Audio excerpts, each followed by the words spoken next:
Selamat datang di Story Kauri. Ini adalah channel kedua artikel YouTube. Jangan lupa subscribe ya guys, dan tekan notifikasinya.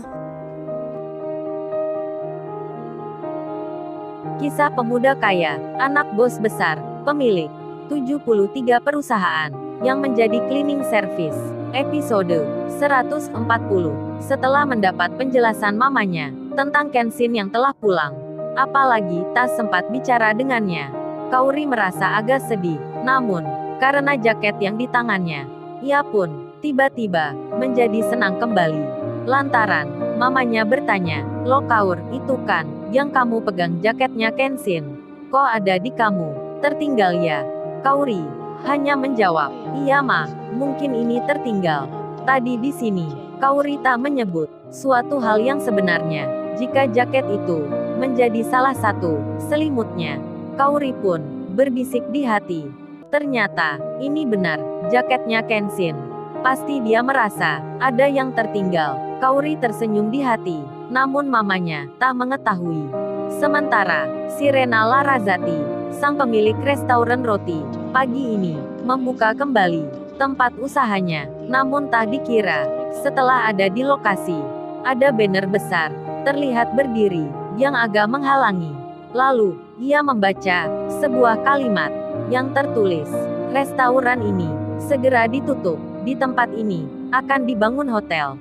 Sirena pun tak mengerti kenapa tulisan itu ada di sini, padahal waktunya masih 2 bulan lagi. Dikarenakan poster yang terpasang terlihat agak menghalangi, berada tepat dekat pintu masuk. Sirena pun menyuruh karyawannya untuk dipindahkan saja di samping. Lalu banner itu pun berpindah lokasi. Kemudian berjalanlah waktu seperti biasa. Setelah jam kerja dimulai, bagian depan tempat restoran itu difoto oleh seseorang. Pagi berganti siang, ayahnya Kenshin serta mamanya kini menjenguk Kaori. Ketika mereka datang, tentu saja disambut hangat, senyum dan penghormatan menyapa keduanya. Kaori yang melihatnya juga tersenyum. Lalu ia ditanya oleh mamanya Kenshin, "Gimana keadaan Kaori saat ini?" Kaori pun menjawab, "Udah merasa baikan tante. Terima kasih udah kesini." Di sela-tanya itu, mamanya Kenshin melihat ada jaket putranya yang tadi malam dipakai, nampak sedang dipegang Kaori. Bersamaan hal tersebut, mamanya Kaori justru bertanya, "Oh iya Kenshin, keadaannya juga gimana ya bu?" Lalu dijawab, "Kenshin baik-baik aja bu. Saat ini lagi di rumah." Kaori mendengarnya, hati kecilnya bertanya, kok dia kagak ikut ke sini? Pembicaraan antar kedua orang tua itu pun masih berlangsung. Tak terasa, 1 jam berlalu. Setelah itu, ayah dan mamanya Kenshin pamit undur diri. Sementara di lain tempat, saat waktu menunjuk pukul 2:30 sore, tempat kerjanya Rena didatangi beberapa orang. Mereka tiba tanpa ucapan permisi. Langsung saja, ketika di halaman depan, 2 di antaranya memindahkan banner itu kembali lagi ke tempat semula di depan pintu, hingga terlihat menghalangi sekali. Setelah itu, salah satunya pun masuk untuk menemui pemilik usaha ini, yang tak lain Sirena Larrazati. Segera saja, orang suruhan yang datangnya dari perusahaan pengembang itu bicara dengan nada mengancam, "Mbak, kalau sudah banner yang dipasang di luar seperti itu, jangan dipindah-pindahkan ya. Kan ini bukan tanahnya Mbak ini. Awas ya, ini peringatan 1 kali. Jika sampai diulang lagi, restoran ini akan ditutup tanpa ganti rugi. Mbaknya langsung kami persilahkan keluar." Sirena pun hanya bisa bilang, "Iya Pak, maaf. Kami tak akan mengulanginya lagi." Waktu bergulir. Beberapa saat kemudian, Kenshin yang ada di rumahnya, ia menyalakan handphone lamanya untuk melihat nomor telepon yang belum ia masukkan ke handphone barunya sebagai backup yang kedua. Setelah itu, ia melihat aplikasi WhatsApp yang ada di dalamnya tertera nama serta foto dari atas hingga bawah. Kemudian digeser dengan jarinya ke sebelah kanan untuk melihat postingan. Tak lama berselang, Kenshin pun melihat update terbaru status teman SMP-nya. yang bernada curahan hati tentang usahanya yang mengalami kendala di tempat sewa. Kenshin memperhatikan. Lalu, ia teringat akan waktu di pagi tadi. Saat melihat tulisan yang ada di depannya, Kenshin pun mengerti akan masalah itu. Lalu, ia meletakkan handphonenya.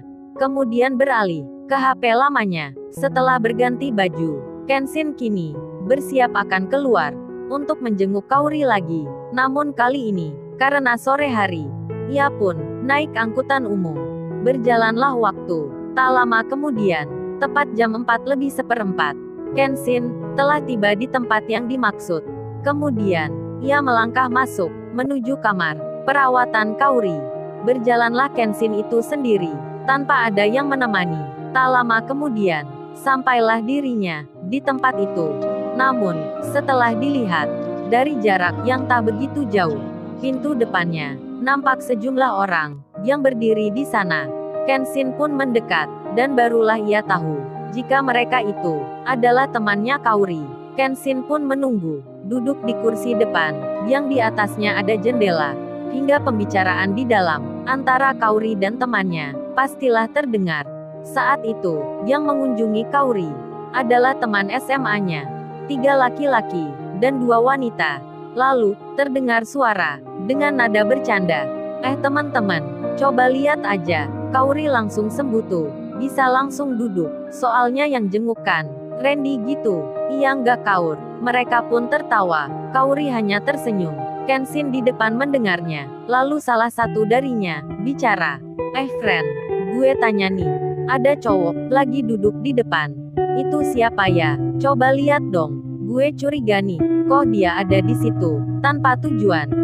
Kaori mendengarnya, sedangkan teman lelaki yang mendapat pesan itu segera keluar untuk melihat apa yang dimaksud. Nampak seorang lelaki yang lagi duduk sambil memegang handphone. Lalu, dirinya pun masuk.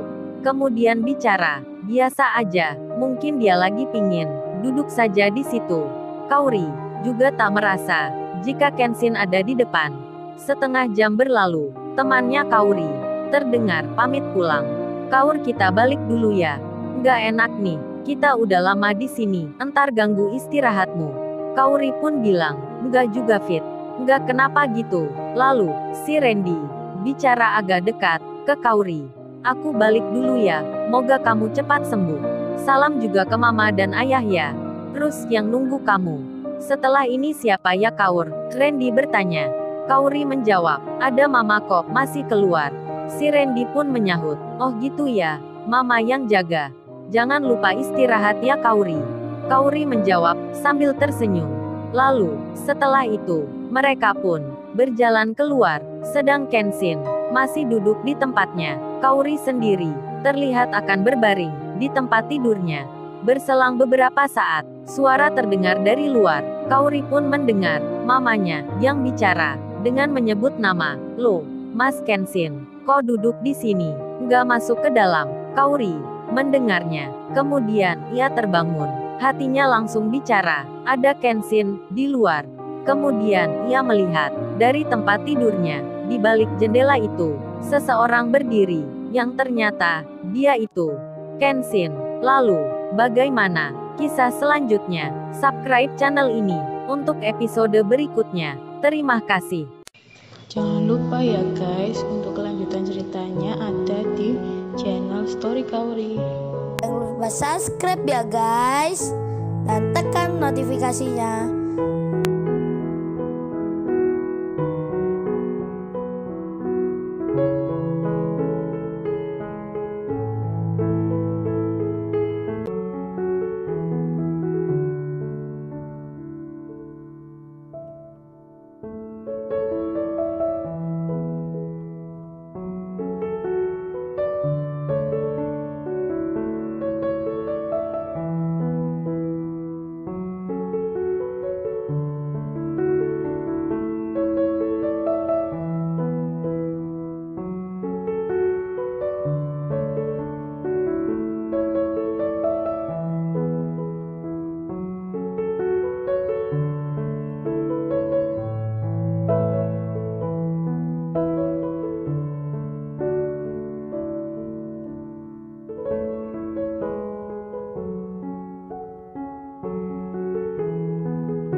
Jangan lupa ya guys, untuk kelanjutan ceritanya ada di channel Story Kauri.